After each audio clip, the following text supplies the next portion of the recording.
दोस्तों नमस्कार। छोटा सा एक रिक्वेस्ट है कि जो भी आप लोग देख रहे हैं प्लीज़ चैनल को सब्सक्राइब कर लीजिएगा। बॉर्डर गावस्कर ट्रॉफी पे जितनी भी अपडेट है मैं आपको दूंगा। अभी बात करते हैं मैच पे। कल का जो मैच स्टार्ट होने वाला है पर्थ में। बॉर्डर गावस्कर ट्रॉफी एक ऐसी सीरीज हो चुकी है अब तक की टेस्ट हिस्ट्री में जिसकी हाइप बना रही है आपकी ऑस्ट्रेलियन मीडिया इस सीरीज़ की हाइप बनाने में कोई भी कसर छोड़ नहीं रही। बस एक मिनट चश्मा लगाऊंगा। तो ऑस्ट्रेलियन मीडिया इस सीरीज़ में की हाइप बनाने में कोई भी कसर नहीं छोड़ रही है। उसका मकसद ये है कि जिस तरीके से भारत ने लास्ट टाइम 2 बार सीरीज़ जीती है, उसका मकसद कहीं ना कहीं ये मुझे लगता है, ये मेरी थिंकिंग है।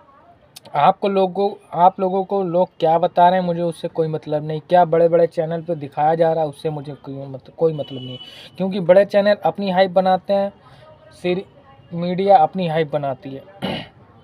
मेरे पास ऐसा कुछ नहीं है। तो ये हाइप इसलिए बनाई जा रही है, मेरी ये थिंकिंग है कि जितनी हाइप बनेगी उतना ही प्रेशर कहीं ना कहीं वो भारतीय टीम पर आएगा।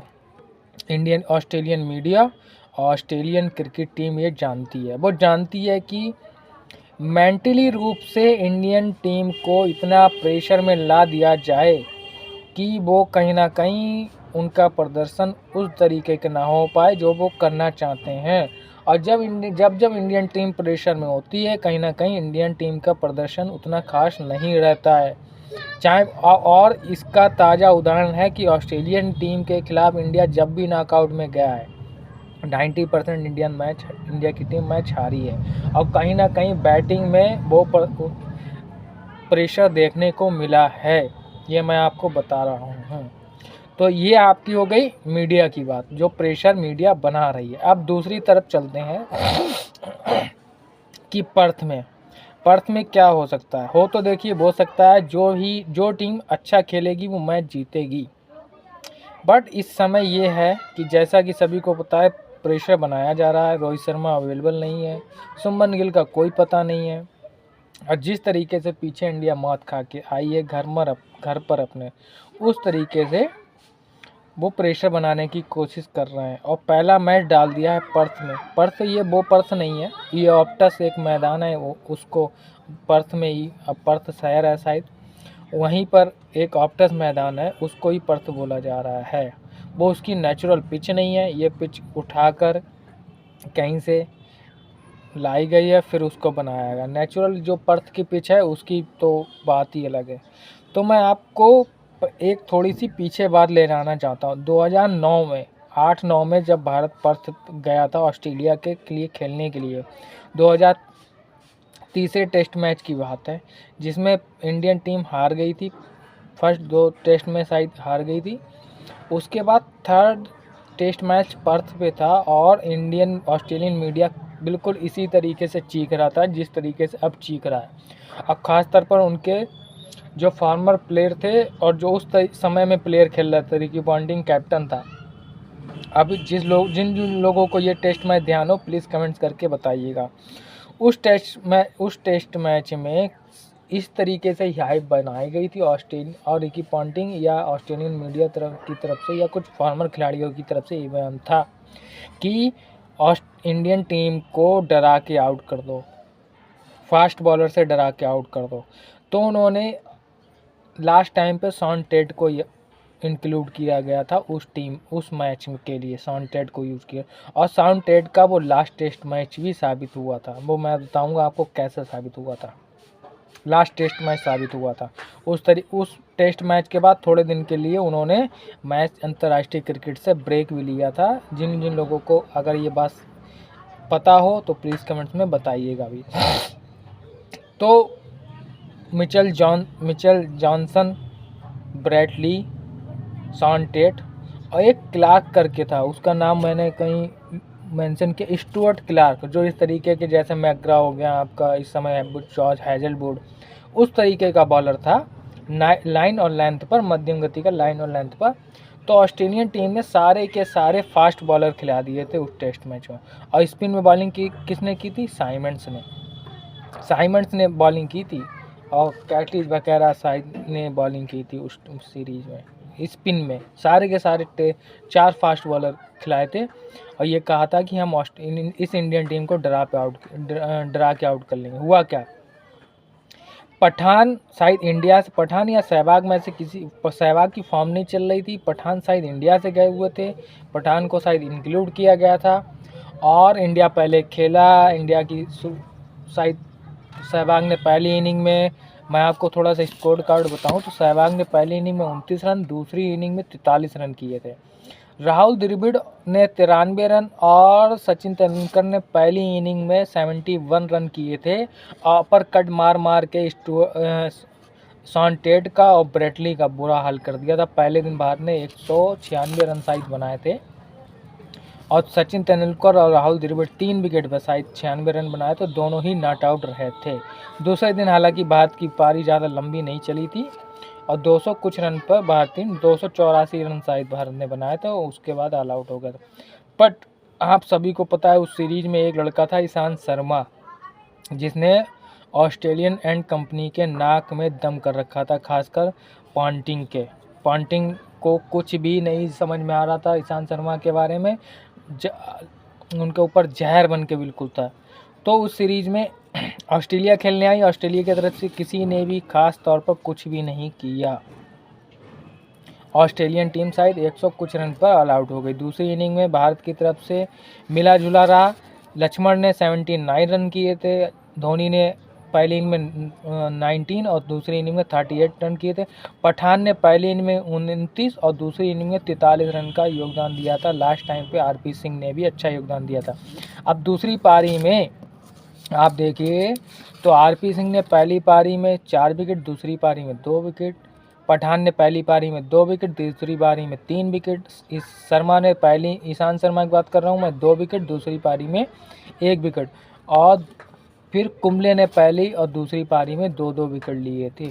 कुल मिलाकर एक जो कलेक्टिव एफर्ट होता है, जिस पर मैंने कल भी वीडियो बनाया था कि आप पिछले दौरे से प्रेरणा ले और कलेक्टिव एफर्ट करें। आप देखिएगा जाके जो मैंने परसों वीडियो डाला, और उसी वीडियो की सारी अब जो बिल्कुल जब एंड पे कहानी बिल्कुल मुंह पे रखी है ना उसकी बॉर्डर गवास्कर ट्रॉफी की, तो सारी बातें वही हो रही हैं कि कलेक्टिव एफर्ट जब आएगा तभी हम सीरीज जीतेंगे, वरना सीरीज आप नहीं जीत सकते, आपका प्रदर्शन अच्छा नहीं रहेगा।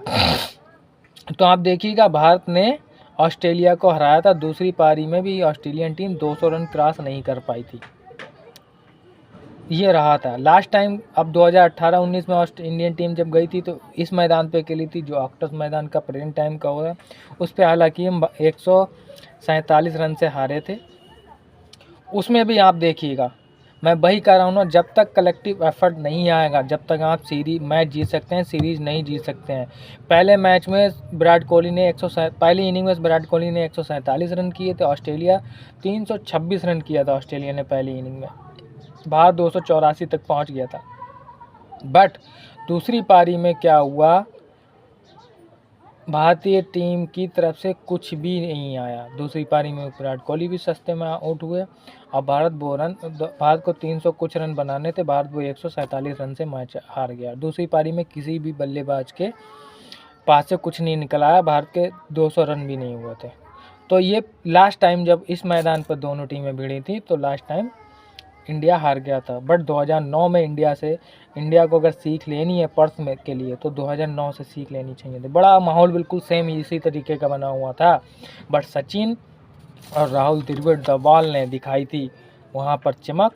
और फिर आप देखिएगा जहीर खान उस टाइम के भारत के नंबर 1 बॉलर थे। जहीर खान उस मैच में नहीं खेले थे, जैसे कि इस भारतीय टीम जब बाहर जाती है तो कहीं ना कहीं बहुत ज़्यादा आपके मोहम्मद शमी पे रिलाई करती है। मोहम्मद शमी नहीं है, नए बॉलर खेल रहे उस समय। आप देखिए आरपी सिंह, पठान, ईशांत शर्मा, ये नए ही तो थे, ये नए ही थे। पर आरपी सिंह ही शायद थोड़ा बहुत खेला था, 2009-5 में आया था, मगर इरफान पठान और थोड़ा बहुत खेल, मगर इरफान पठान का ज़्यादा टेस्ट करियर रहा नहीं। ईशांत शर्मा 8-9 में ही आए थे। तो आप देखिएगा नए लड़कों ने वो मैच जिताया था। तो मैं अभी भी कह रहा हूँ, जो ऑस्ट्रेलियन मीडिया और ऑस्ट्रेलियन टीम जो इतनी हाइप बना रही, इतनी उछल रही है, तो एक कहावत नहीं है कि सिर मुड़वाते हुए ओले पड़े, यही हो सकता है कल यही हो सकता है। तो वीडियो को लाइक कीजिएगा और चैनल को भी सब्सक्राइब कर लीजिएगा। बॉर्डर गावस्कर ट्रॉफी में पूरे हम आपके साथ होंगे। अश्विन का क्लियर हो चुका है कि अश्विन कल मैच खेलेंगे। मेरी अगर प्लेइंग 11 पे आप बात करने चाहेंगे तो मैं राहुल और एसएसवी के साथ जाऊंगा। विराट कोहली से मैं कोई भी छेड़ी करने की कोशिश नहीं करूंगा। मैं विराट कोहली के 4 नंबर ही खिलाऊंगा। ध्रुव जुरैल को मैं ऊपर रख दूंगा। तो ये 4 प्लेयर मेरे हो गए। 5वें नंबर पे अगर आप किसी लड़के को देख रहे हैं तो 5वें नंबर पे तो पंत आएगा ही आएगा। 6ठे नंबर पे आप सरफराज को खिलाइएगा, या थोड़ा सा अगर टीम मैनेजमेंट कुछ कर सकता है तो आप ध्रुव जुरैल को नीचे कर सकते हैं, क्योंकि लक्ष्मण के जाने के बाद, ये आप ध्यान रखिएगा, मैं इधर उधर की बात नहीं करता हूँ, मैं मेन बात कर, लक्ष्मण के जाने के बाद सबसे अच्छा मुझे अगर लोअर ऑर्डर के साथ खेलते हुए दिखा तो ध्रुव जुरैल था। बट शुभमन गिल नहीं है, तो आप ध्रुव जुरैल को ऊपर 3 नंबर या 6 नंबर पे यूज कर सकते हैं। मैं विराट कोहली के नंबर से छुआछेड़ी करने की कोशिश नहीं करूंगा। आपका मेन प्लेयर है। उसके बाद जैसे कि एक चीज़ मैं और आपको बता दूं, मैं जडेजा के साथ नहीं जाना चाहता। मैं जाना चाहता हूं 7वें नंबर पे आपका क्या कहते हैं, वाशिंगटन सुंदर और फिर अश्विन। दोनों स्पिनर हैं, कोई बात नहीं, बट जिस तरीके से इस समय वाशिंगटन सुंदर बॉल कर रहा हूँ, आप देखिएगा। लास्ट टाइम की सीरीज उठा के देखे थे, स्मिथ को और लमुशांगे को विकेट निकाले थे वाशिंगटन सुंदर ने, और काफ़ी ज़्यादा अच्छी बैटिंग भी की थी वाशिंगटन सुंदर, और शार्दुल ठाकुर का मेन रोल रहा था। उसके बाद जैसे कि सुना ही जा रहा है आपका नीतीश रेड्डी और आपके बुमराह मेन तो है ही है, और फिर ये भी सिराज, एक प्लेयर जो फास्ट बॉलर वो बनता है, वो आपके हर्षित राणा और आपके आकाशदीप में से एक हो सकता है। बट मैं आकाशदीप के साथ जाना चाहूँगा। हर्षित राणा को आकाशदीप मेरा देखा हुआ प्लेयर है, इन कंडीशन में अच्छा कर सकता है। अब इंडियन टीम को, एक इंडियन फास्ट बॉलर को ये देखना है कि वहाँ उनको उस लेंथ पर गेंदबाजी करनी है जहाँ पे ऑस्ट्रेलियन बैटर को सोचना पड़ जाए कि मैं इस लेंथ को आगे जाके खेलूँ या पीछे जाके खेलूँगा।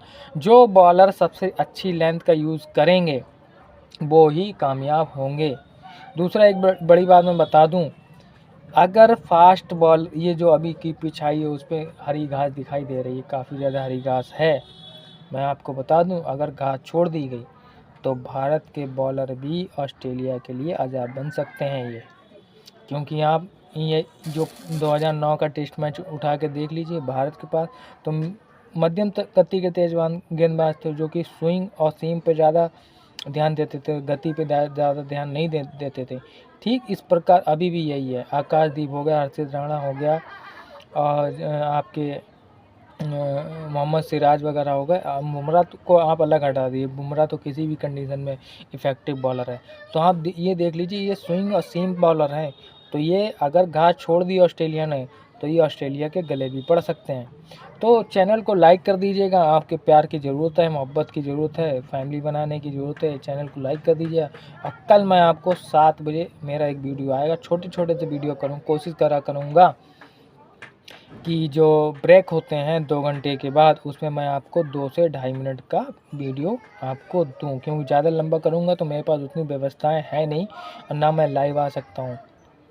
ओके, लाइव आने के लिए 50 सब्सक्राइबर चाहिए, तो आप 50 सब्सक्राइबर जल्द से जल्द आप पूरे कर दें तो मैं लाइव आ सकता हूँ, आपसे मेरी रूबरू बात हो सकती है। तो आप चैनल को प्यार दीजिएगा, लाइक कीजिएगा और शेयर कीजिएगा।